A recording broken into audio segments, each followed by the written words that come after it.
이제 시기별로 강조했던 상품들이 항상 달라져 왔었어요. 경매로 아파트를 강조했던 적도 있고 빌라를 강조했던 시기도 있고 최근에 와서는 이제 오피스텔을 얘기를 좀 많이 하고 있는데 제가 그 오피스텔을 강조하는 건 뭐 다른 게 없습니다. 저는 교육생들한테도 마찬가지고 입찰 경쟁이 좀 안 몰리는 물건을 찾아라. 안녕하십니까? 안녕하세요. 오늘 주제는 말이죠. 우리가 오피스텔 경매를 많이 얘기하고 있지 않습니까? 그렇죠. 곧 있으면 허그도 오피스텔 입찰에 뛰어들 것 같다. 요즘에 더 많이 보이는 것 같아요. 사실 오피스텔 경매 입찰하는 게. 맞아요. 다 하고 있는 건 아니고 서울 남부에서 하는 거, 인천 쪽, 수도권 안에서는 경기 쪽은 아직 많이 안 하는 것 같아요. 일단 말씀드릴 게 이제 경기 쪽을 좀 노려보시면 기회가 있지 않을까 생각을 하고 있습니다. 촬영일 기준으로 했을 때는 업로드는 좀 늦게 되긴 했지만 오피스텔 입찰하는 게 눈에 들어오더라고요. 맞아요. 기사를 좀 한번 같이 보면 좋을 것 같습니다. 좋습니다. 수도권 오피스텔 경매 찬밥 신세 허그가 판도 봤구나 라는 제목입니다. 빌라는 아니고 이제 오피스텔 경매 현황에 대해서 이렇게 월별로 이렇게 나와 있습니다. 24년 1월부터 2월, 3월, 4월, 5월 진행 건수, 낙찰 건수, 낙찰률 전체적으로 보시면 낙찰 가율 1월에 70%였다가 5월에 와서는 78% 수준까지 거의 올라갔고요. 기존 감정가 대비해서 좀 높게 쓰고 있다라는 추세를 보이고 있고 낙찰되는 건수도 1월에는 99건이었는데 5월에 와서는 224건 거의 한 3배가 좀 안 되게 늘었습니다. 2배 좀 넘게 이렇게 늘었네요. 진행 건수가 물론 많은 것도 있지만 진행 건수 늘은 비율에 비해서 낙찰 건수가 훨씬 더 많이 늘기는 했죠. 그런 걸 봤을 때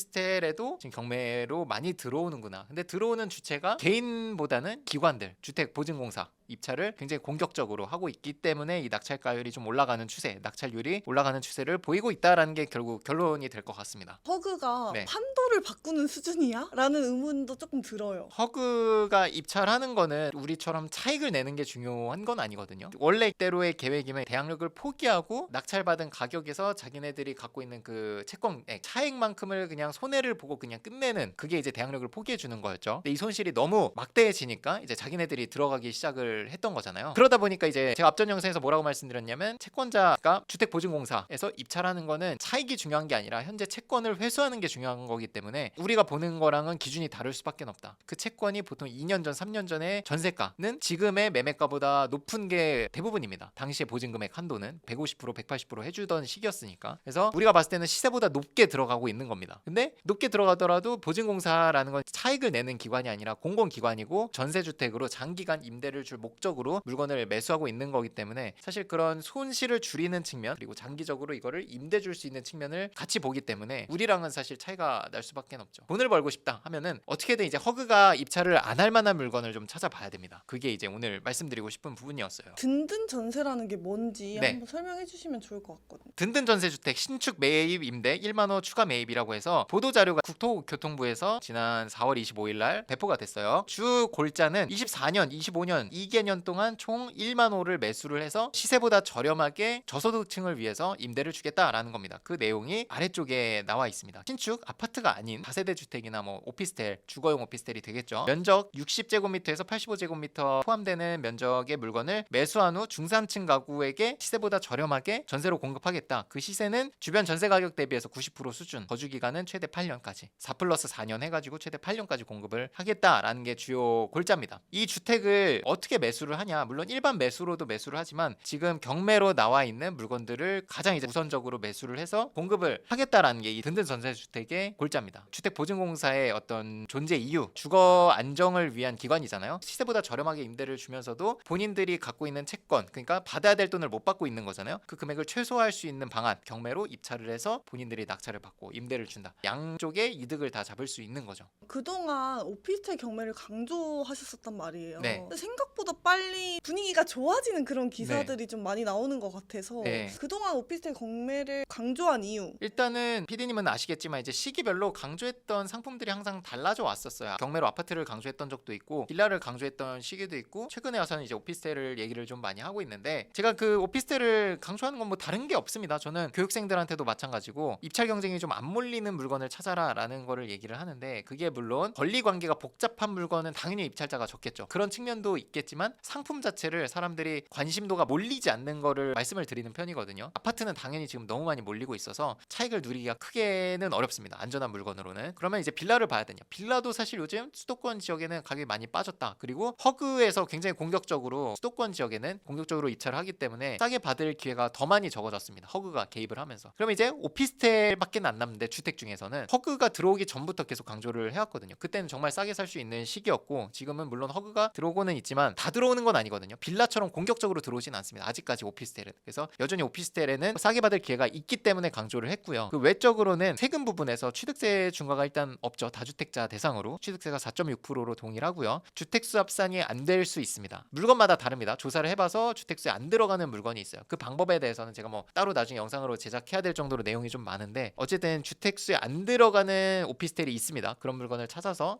입찰을 하면 되고 무엇보다 이제 사람들이 관심이 없다 보니까 가격이 저평가돼 있습니다. 가격도 많이 내려와 있고 입찰 경쟁도 적어요. 그래서 내려온 가격에서 더 싸게 받을 기회가 보이기 때문에 저는 말씀을 드렸고요. 결국 이제 수익률 투자잖아요. 오피스텔은 결국 매도하는 게 뭐 실입주자를 받을 수도 있지만 방 2개 이상인 거는 더 좋은 거는 월세 세팅을 해서 수익률로 환산을 해서 매매로 되기도 하거든요. 지금 같은 고금리 시대는 아니고 저금리 때 매도를 해야 됩니다. 그러려면 제 생각에는 싸게 살 수 있는 기회는 지금처럼 금리가 높은 시점에 관심도가 없을 때 싸게 사서 금리가 떨어졌을 때 그럼 수익률은 반대로 올라가죠. 내야 되는 대출이자가 줄어드니까 월세 수익률은 올라갑니다. 그 월세 수익률을 매매가로 환산했을 때는 싸게 산 시기보다 훨씬 높을 거예요. 그런 때 이제 월세 세팅을 해서 매도를 할 수 있다라는 측면에서는 지금같이 저평가돼 있을 때 사놓고 매도하는 시점을 좀 봐야 되지 않나 생각을 합니다. 근데 이게 네. 분위기가 사실 빨리 변한다는 생각을 저는 하거든요. 네. 전망을 하고 네. 반영이 빨리빨리 되는 것 같다는 느낌인데 저를 포함해서 뭐 방송하시는 분들이 많이 있겠지만 이제 유튜브라는 플랫폼의 영향력을 무시할 수는 없는 것 같아요. 지금 유튜브에서 얘기하는 이런 많은 정보들을 예전에 어떻게 얻었어야 했냐면 당연히 공중파나 방송에서는 사실 얘기하기 좀 어려운 부분들도 많이 있고요. 그러면 이제 뭐 부동산에 전화를 한다던가 아는 공인중개사가 있다거나 이런 분들의 비공식적인 자료들을 내가 수집할 수 있는 그게 있어야 되거든요. 유튜브라는 플랫폼 덕분에 그게 많은 대중들한테 공개가 됐다는 느낌은 있습니다. 흐름이 빨리 바뀌고 있는 거는 맞고 빨리 흐름이 바뀌는 만큼 정보 습득력이 또 일반 대중에 빨라졌다는 거기도 해요. 그럼 내가 그 속도에 맞춰서 움직이면 사실 되거든요. 정보 습득하는 게 쉬워졌으니까 추가적으로 다른 노력을 해야겠죠. 뭐 예를 들면 경매로 싸게 살려면 그냥 안전한 물건이 아니라 뭔가 권리 분석이 좀 추가적으로 필요한 것들을 본다던가 시세 조사가 좀 어려운 오피스텔을 찾는다던가 이런 것들에서 좀 어려운 부분을 조금씩 넣어야 경매로 좀 싸게 받을 수 있지 않나 생각을 하고요. 어쨌든 이 흐름이란 거 속도가 빨라지긴 했지만 결국 사이클이라는 거를 거스를 수는 없습니다. 부동산에 항상 흐름이 있듯이 오피스텔의 시기도 항상 옵니다. 가장 좋은 시기는 마지막이기는 해요. 재작년을 생각하시면 되는데 재작년에 아파트 가격도 너무 높고 빌라 가격도 높으니까 사람들이 그나마 실거주로 아파트를 봤었거든요. 투룸 막 3룸 오피스텔 이런 것들 그런 것들을 막 매수를 많이 했었죠. 거래량도 굉장히 많았고 뭐냐면 아파트 가격이 올라가고 빌라가 올라갔을 때 오피스텔의 분위기가 또 온다라고 생각을 합니다. 근데 그 왔을 때 사면은 이미 가격이 올라가 있는 시점이라는 거. 지금처럼 아파트가 조금씩 서울 지역을 중심으로 조금씩 올라가고 있고